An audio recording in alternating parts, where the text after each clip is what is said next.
The sound Look at of this. This can't breaking be right. glass Are you echoed sure? through the That's over 27th floor, 1,000 units missing. just It's right seconds here in the before the variance report. emergency alarm Hold all shipments began until to we ring. find it. Claire Bennett looked up from the contract in front of her, irritation flashing across her face. The board meeting she had spent 6 months preparing had been interrupted by chaos outside the conference room. Time was the one thing she refused to waste, and anyone who disrupted it immediately lost her respect. The assistant hurried inside, slightly out of breath. "Your final candidate is here, Miss Bennett, but he's 20 minutes late." Claire glanced at the expensive watch on her wrist before closing the file with a sharp snap. "Then he clearly doesn't value this opportunity." A moment later, the conference room door opened. The man standing there looked exhausted. His navy shirt was damp from the summer heat, and tiny scratches marked his hands. He apologized calmly before taking his seat, but Claire's opinion had already been formed. She didn't ask why he was late. She didn't notice the bloodstain on his sleeve. She only saw another applicant who had failed the simplest test. What she couldn't possibly know was that this quiet stranger would soon become the only reason her family's billion-dollar company would survive. Before we continue, if you believe kindness deserves a second chance, don't forget to like, comment, share, and subscribe to Kindness. Every bit of support helps these stories reach more hearts. The man's name was Daniel Brooks. Only 30 minutes earlier, he had been standing outside Bennett Global's headquarters when a delivery truck lost control near the entrance.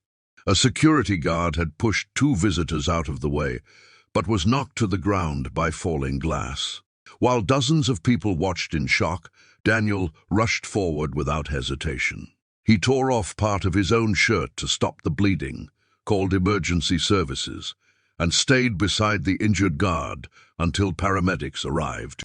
Only after making sure the man was safe did he run toward his interview. He knew he would be late. He also knew he couldn't have walked away. None of that mattered to Claire. The interview lasted less than 20 minutes. Daniel spoke with quiet confidence about logistics, operational efficiency, and risk management. Years earlier, he had helped rescue several struggling manufacturing companies. But after his wife passed away from cancer, he had stepped away from executive life to raise his 7-year-old son, Noah. The career gap immediately caught Claire's attention. "You've been away from corporate leadership for almost 4 years," she said. "My son needed me more than my career did." Claire nodded politely, but inside she had already made her decision. She believed leaders never stepped away. Daniel thanked everyone for their time and left without arguing. Outside, he smiled as Noah called through a video chat. "Did you get the job, Dad?" Daniel smiled gently. "I don't know yet, buddy," but in his heart he already knew the answer. 3 weeks later, Bennett Global faced the worst crisis in its history. Several overseas suppliers suddenly stopped shipping critical materials. Warehouses reported missing inventory, worth millions. Financial reports no longer matched physical stock. Every executive blamed someone else. The company's biggest international contract was only 10 days away from cancellation. Claire barely slept. Meetings stretched late into every night. The harder she pushed, the worse everything became.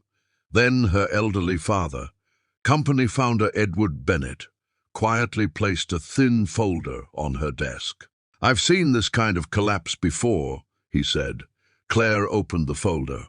Inside was a detailed operational report written years earlier by one consultant, Daniel Brooks. His recommendations had prevented another corporation from bankruptcy. Every prediction had proven correct. Edward looked at his daughter.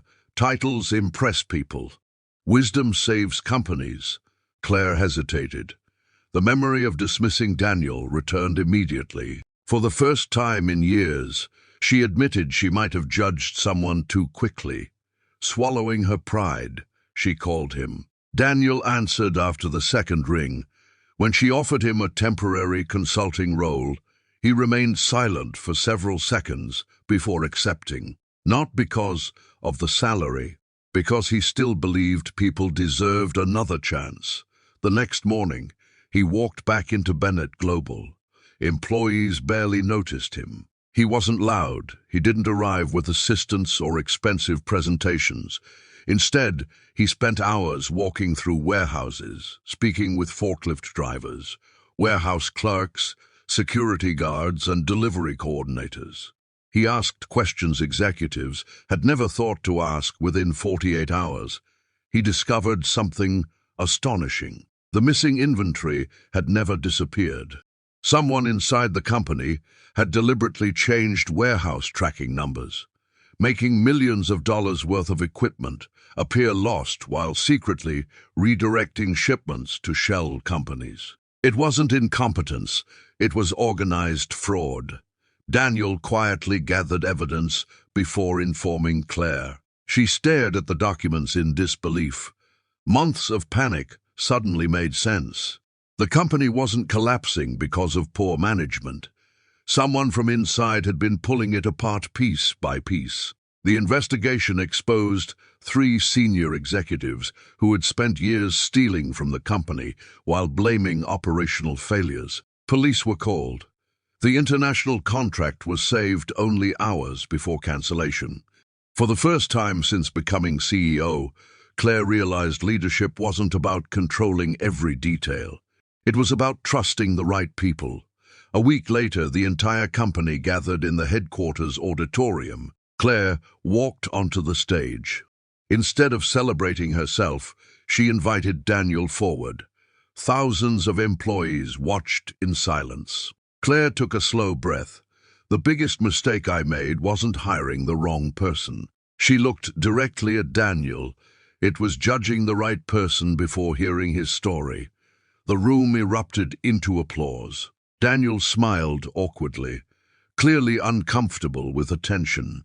Later that evening, as employees left the building, Claire noticed Daniel waiting outside with Noah. The little boy ran into his father's arms, laughing as Daniel lifted him effortlessly, despite looking completely exhausted. Only then did Claire truly understand what strength looked like. It wasn't found in perfect schedules or flawless resumes. It was found in ordinary people who chose compassion even when life gave them every reason not to. Months later, Bennett Global introduced a new company policy. No applicant would ever again be rejected before being given the opportunity to explain unexpected circumstances. It became known inside the company as the second chance principle. Not because one consultant had saved a business, but because one act of kindness had changed the heart of its leader forever. Sometimes the people who arrive late are not careless. Sometimes they were simply busy saving someone else's life. If this story touched your heart, please like, share, and leave a comment. And before you go, write one word in the comments: respect. Because every person has a story you cannot see, and sometimes understanding that story changes everything.